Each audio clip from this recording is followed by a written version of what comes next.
countries following us and providing main battle tanks to Ukraine. So when it comes to fighter combat aircraft, of course, they are part of the conversation. Indeed, we've been discussing that today and have been previously, and that's why we've announced today that we will be training Ukrainian Air Force on NATO standard platforms, because the first step in being able to provide advanced aircraft is to have soldiers or aviators that are capable of using them. That is a process that takes some time. We've started that process today. That's because we're keen to support the President and his country in delivering a victory, and nothing is off the table, and our leadership on this issue is something that we all collectively should be very proud of, and I know that the President is grateful for. Дуже дякую вам за запитання. Thank you very much. Thank you for your question. With regard to the equipment that we need, of course, there's a lot of equipment we need and a lot of different equipment. It all depends on the situation, on the battlefield, on the kind of in the military direction, but also depends on what's happening within the country. You know how we are fighting against the Iranian drones. You know there are hundreds and thousands of them, and we are fighting against them by various means, and that includes also our ballistic missiles, because these unmanned vehicles, these Iranian drones, they hit civilian infrastructure, educational infrastructure, hospitals, schools, civilians, you know, because they are trying to threaten Ukrainians, but they're trying to make them flee, but Ukrainians are not going to flee, because that is why when we talk about this, we do need air defense systems, and we are grateful to everyone who is providing them. And that also, when we have those systems that allows people to go to work, and once people work, obviously this money, they'll not just go to for pensions or other social welfare, but also this also goes. It's very important that we have everything needed to support people in their jobs. And when we talk about the battlefield, what are our priorities? Of course, armored vehicles. You know, we know that our enemy has got thousands units of armored vehicles, you know, back from the Soviet Union heritage. And of course, NATO armored vehicles, they are the best, and yet there are only few of them, you know. When you only have 10 NATO armored vehicles against 1,000 of Soviet armored vehicles, well, what are the chances, you know? And we have no way out. We have to stand firm. We need armored vehicles, we need tankers, we need fighter jets, and obviously we've spent a lot of time talking about this together, and you've just heard what Mr. Prime Minister has already mentioned. And even today and tomorrow we will be meeting with the EU leaders and discussing these issues, and also longer-range missiles. That's our priority, and I'm very grateful that Britain has finally heard us in that regard, and I do hope that other countries will also hear us when it comes to longer-range missiles, you know, because we do need to push back the Russians so people can just live. And as to the offensive, you know, what can I say? Frankly, we live in the state of war. What can I say here? We cannot be just thinking about the offensive. The offensive has never happened, you know, it's just been a different kind of intensity. So all we need to think is that let us make Russians think about Ukrainian counter-offensive, okay? They need to be thinking about this. They need to be thinking how they should be leaving our territory. That's all I would like to share with you. Thank you. Thank you, Volodymyr. Next, can I call on BBC Ukraine?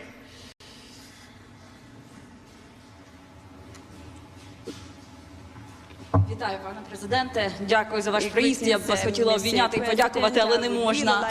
Але не зустрілись.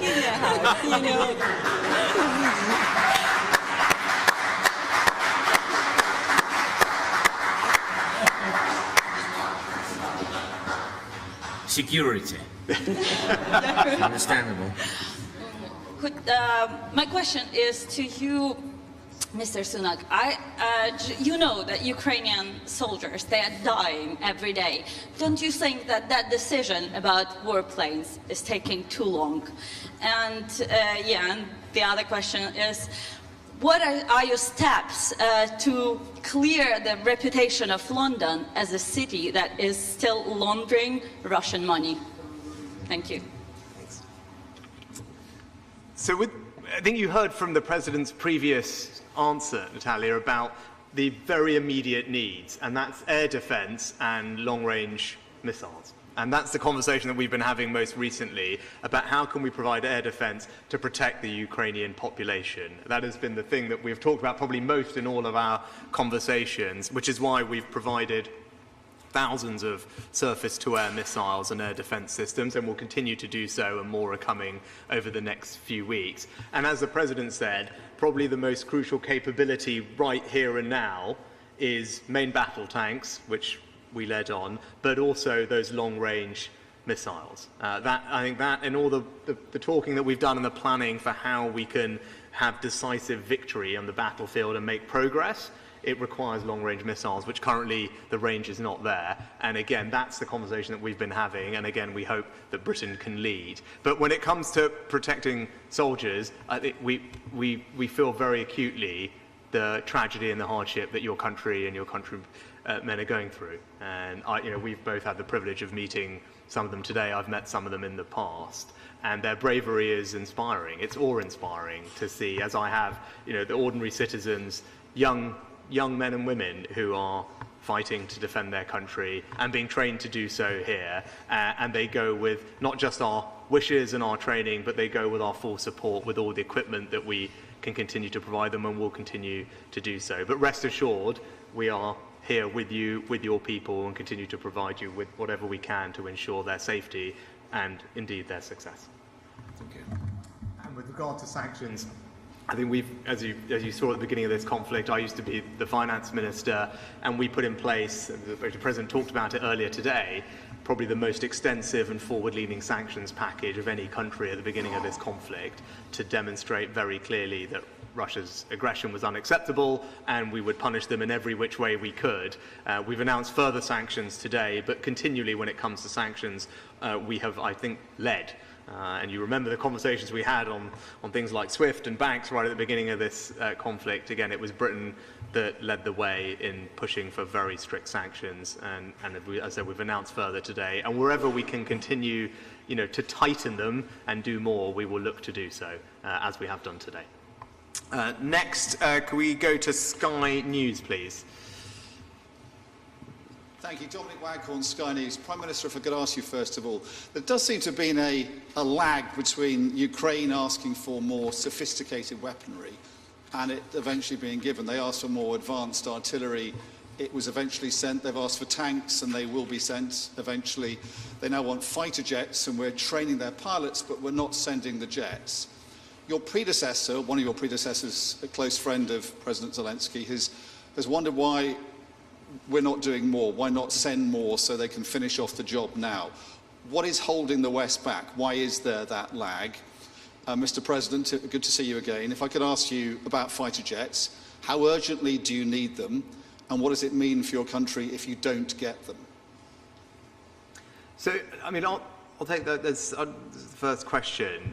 And again, I'd probably slightly react the notion of the question, because I think we have continually led, actually, in the UK with the provision of equipment to Ukraine, and whether it was right at the beginning with anti-tank missiles, whether, as you heard from the President, the importance of armoured vehicles, I think we've sent hundreds, whether it's artillery guns, again, in the next few weeks, a new set of batteries of artillery guns will arrive, tanks we've already talked about, and we're training combat aircraft for the first time. Indeed, actually something that we should have probably been doing a long time ago, because we have a long-standing training relationship with Ukraine that predates the war. But that is something, as we look forward, we'll want to continue to do more of, as we want to make sure that the Ukrainian armed forces are trained on NATO standard equipment and there's greater interoperability between Ukraine and NATO, which is very much something that we've been discussing. So I think actually we've continued to be on the forward-leading edge of it, and we're providing things as quickly as we can. The Challenger tanks are going to be on the battlefield, as I said, in a matter of weeks. I mean, you've seen the Ukrainian soldiers are being trained on them as fast as we can, and we're providing them as fast as we can, and we know that they will make a difference. And I think the President would tell you, we've been having conversations for the few months that I've had this job, and relatively rapidly after we discuss what is necessary, Ukraine sees that we do respond, and then we galvanize others to respond too. That's what we have done, and that's what we'll continue to do.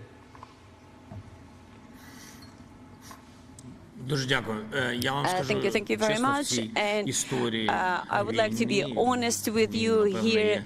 In the history of this war, there are several pages, and one of these pages, so in fact even sections, maybe in this war, has been a very special section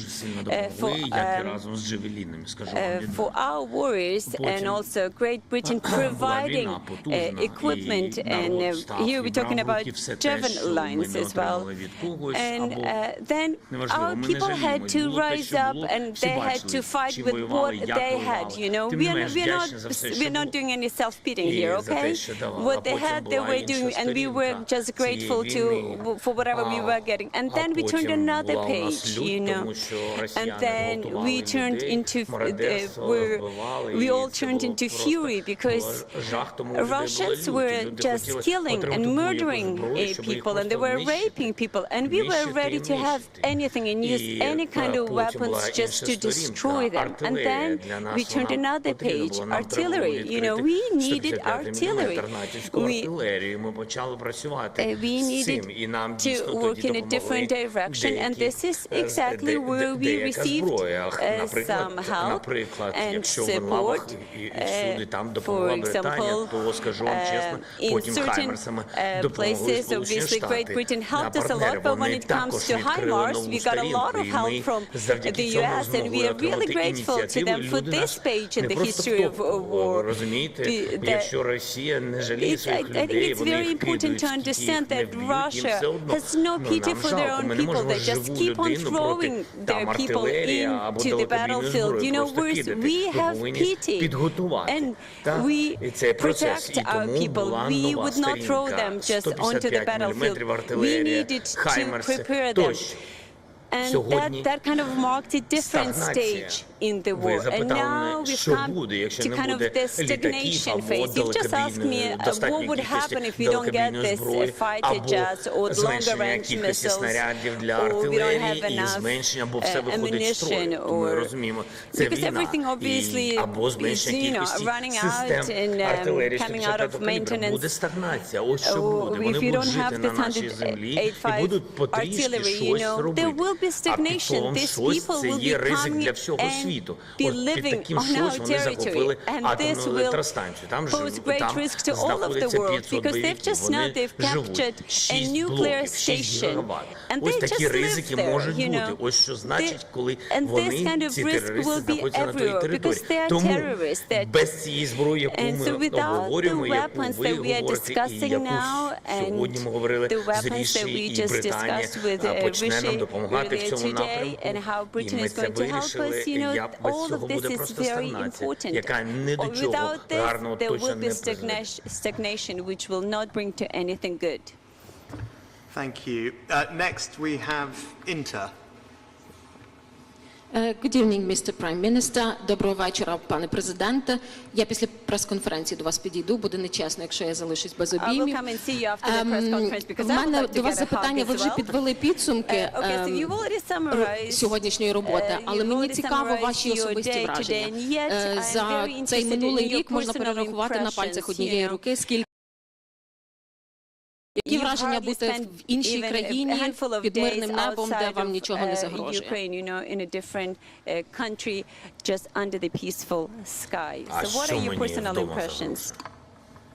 And what threatens me back at home?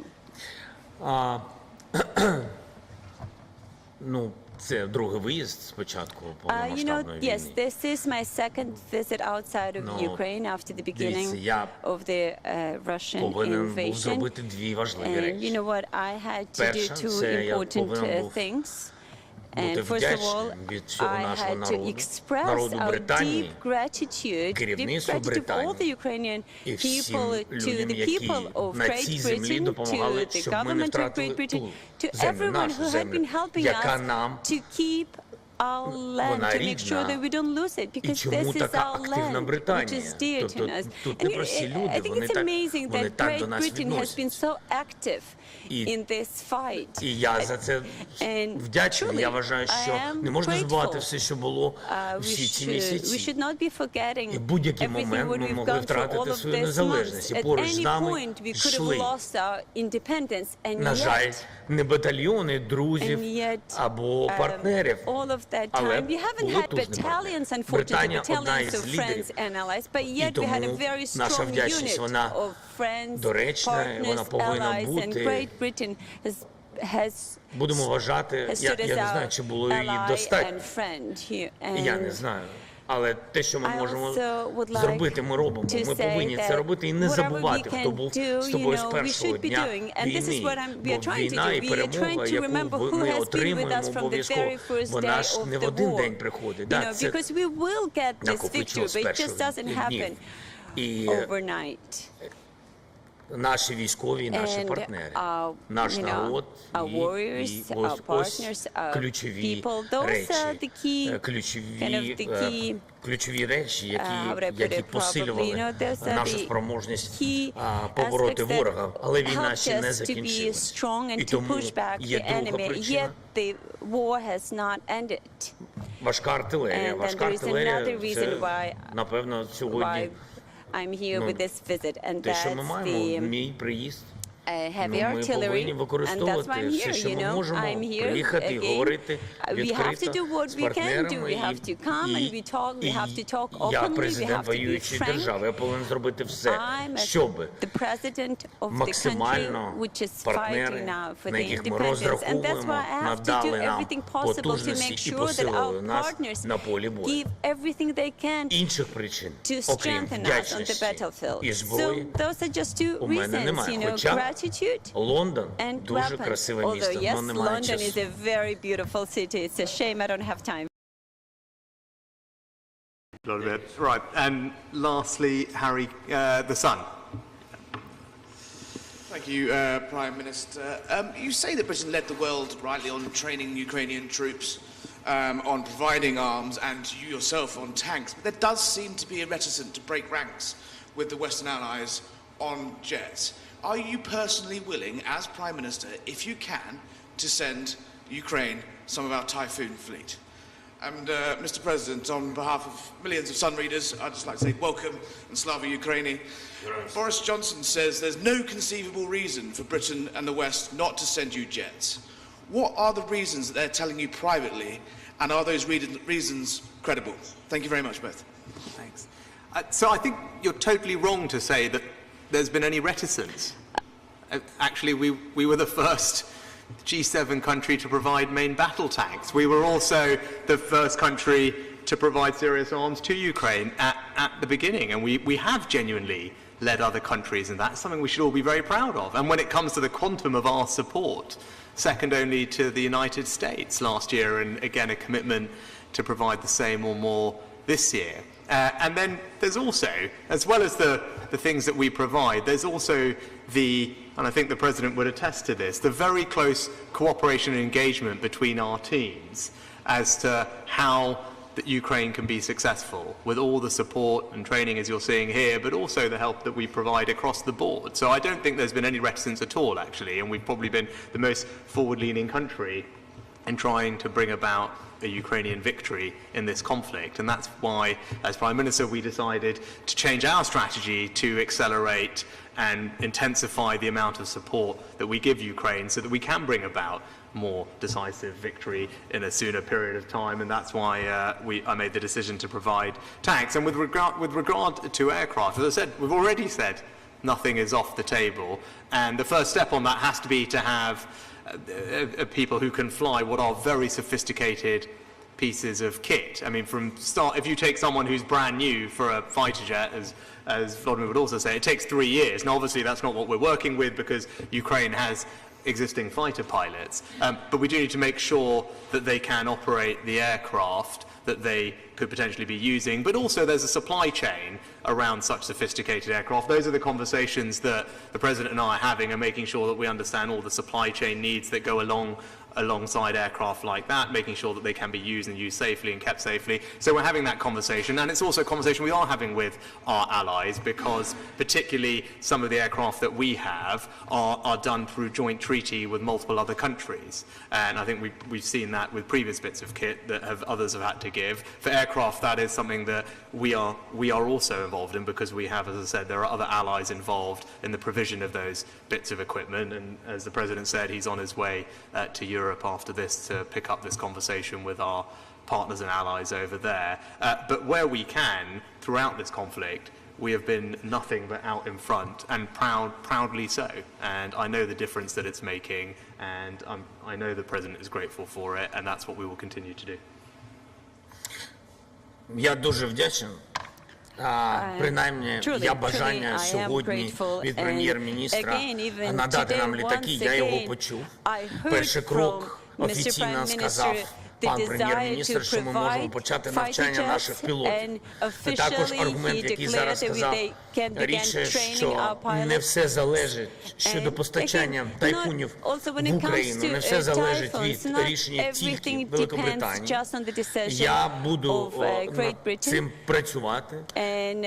Ми через такі сигнали змінили зараз дуже швидко багато речей. Ми дійсно інтенсивно працюємо у напрямку дипломатії. Я думаю, що ми за добу найближче зможемо зустрітись з пару десятками лідерів Європи і повернутись додому, що також дуже важливо. І ми це дуже швидко зараз будемо робити. І те, що зараз сказав Ріші, що на тайфунах, я, до речі, про це не знав, що 3 роки треба проходити підготовку. Ми будемо надсилати в Британію людей з досвідом 2,5 роки. Ми вам обіцяємо. Come on, we will be sending you pilots who've already trained for 2.5 years, you know. We'll accelerate the last bit, yeah. Thank you. And I think on that point, another example of it is the conversation we're having on long-range missiles, where again, the conversation that we're having is one that is, I think, out in front of other allies about making sure Ukraine has the longer range capabilities that it needs at this phase of the battle. And that's a very productive conversation that we're having today as well. Good. Fantastic. Well, thank you very much for your questions. Thank you, Rishi.